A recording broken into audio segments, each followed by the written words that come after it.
The air in Kampala is thick, not just with heat, but with tension. The city's usual symphony, boda horns, market chatter, has faded into an uneasy silence, broken only by the thud of military boots and the rumble of armored vehicles. Soldiers, young but hardened, stand watchful on every corner, fingers near triggers. They're not here to protect, they're here to intimidate. Kampala is under a soft martial law, its people held hostage by their own government. The recent election, meant to be a democratic milestone, has become a flashpoint for a crisis decades in the making. Streets are empty of life, but full of the state's power, a stark reminder of who's in charge. Fear is everywhere, in hurried glances, locked doors, and hushed conversations. The government calls it maintaining order. For most Ugandans, it feels like occupation. The internet was cut off before the vote, plunging the country into an information blackout. With Museveni declared winner for a seventh term, the silence has only deepened. Human rights groups are shuttered, journalists tracked, and dissent smothered. This isn't just about an election, it's about control. A 40-year-old regime is baring its teeth, reminding millions that the will of the people is secondary. The question whispered everywhere, not if the tension will snap, but when, and what will happen when it does.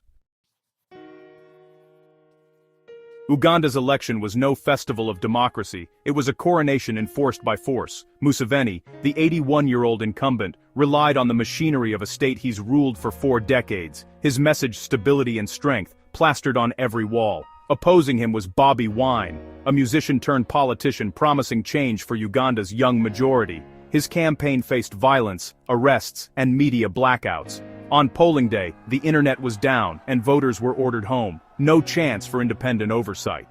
The official results handed Museveni victory. The opposition called it a sham. Accusations of ballot stuffing and fraud were dismissed as sour grapes. Protests were branded treasonous. Dissent met with threats. The election didn't end the crisis. It ignited a national standoff. Uganda's core conflict, the people's democratic hopes versus an unyielding autocracy. To grasp the regime's fear, you must understand Bobi Wine. Born in Kampala's slums, he rose as a musician giving voice to the voiceless. His songs tackled injustice and corruption, resonating with Uganda's youth. Politics was a natural next step. He ran for parliament and won, by mobilizing the young and disenfranchised. Bobi Wine became a symbol of hope for a generation that's only known one president. Museveni's regime sees him as a threat they can't control. Uganda's youth, over 75% of the population, see a future in Wine, not in the old guard. The government has tried to silence him with arrests, violence, and intimidation. Each crackdown only amplifies his message. His red beret is a symbol of defiance. To the regime, it's a threat. The generational clash is now embodied in one man, and the government knows it.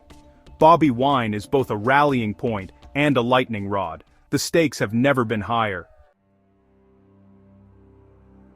Uganda's crisis is defined by the army's deep entanglement in politics. The military is no longer a neutral force, it's the regime's enforcer. With Museveni's son, General Muhoozi, leading the army and eyeing the presidency, the lines between military and political power have vanished. The army is being groomed to manage succession, not defend the constitution. Soldiers on the streets send a clear message: dissent equals danger. The government claims it's preventing chaos, but it's creating a climate of fear. Protesters face not riot police, but soldiers trained for war. The risk of violent escalation is real. One spark could ignite disaster. Heavy-handed arrests and threats from military leaders show the regime's willingness to use lethal force.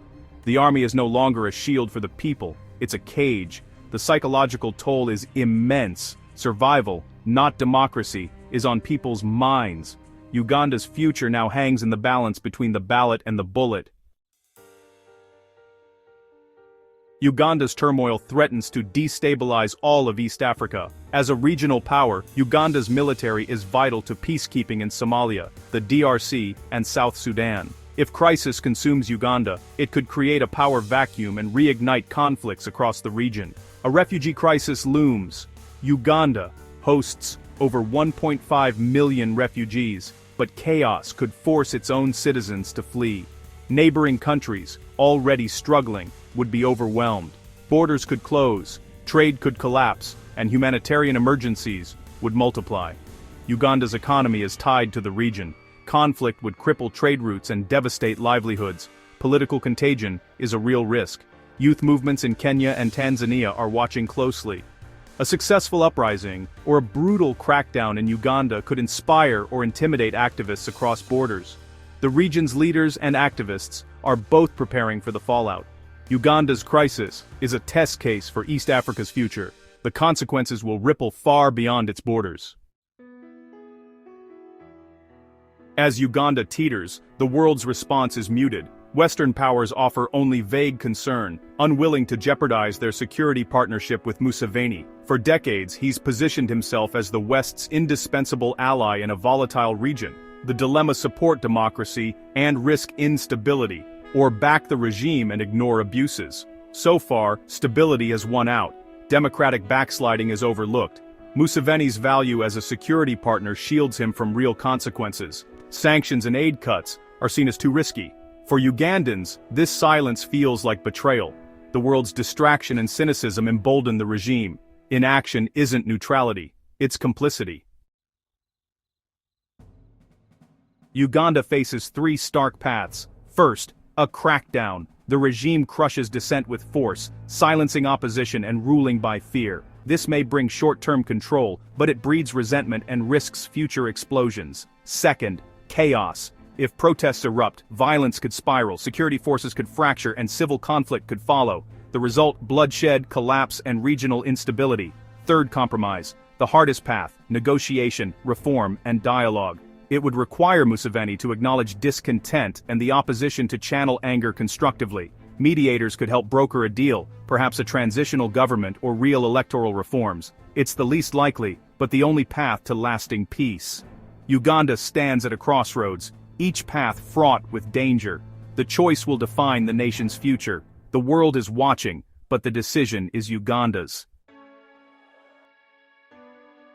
Uganda's crisis is more than a disputed election. It's a battle for the nation's soul. The core question: does power belong to the people or those with the guns? For 40 years, one system has answered with repression. Now, a new generation demands dignity, opportunity, and a voice. The stakes-free elections, jobs, healthcare, education, and justice. This is not just Uganda's story.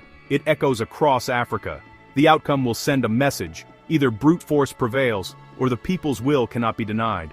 Uganda stands at a crossroads. One path leads to more repression, the other to accountability and hope. For Ugandans, this is not a game. It's their lives and futures at stake. The world may watch with indifference, but the people are forcing a reckoning. What is a nation for if not its people? The answer will shape not just Uganda but the continent's future. The time to choose is now.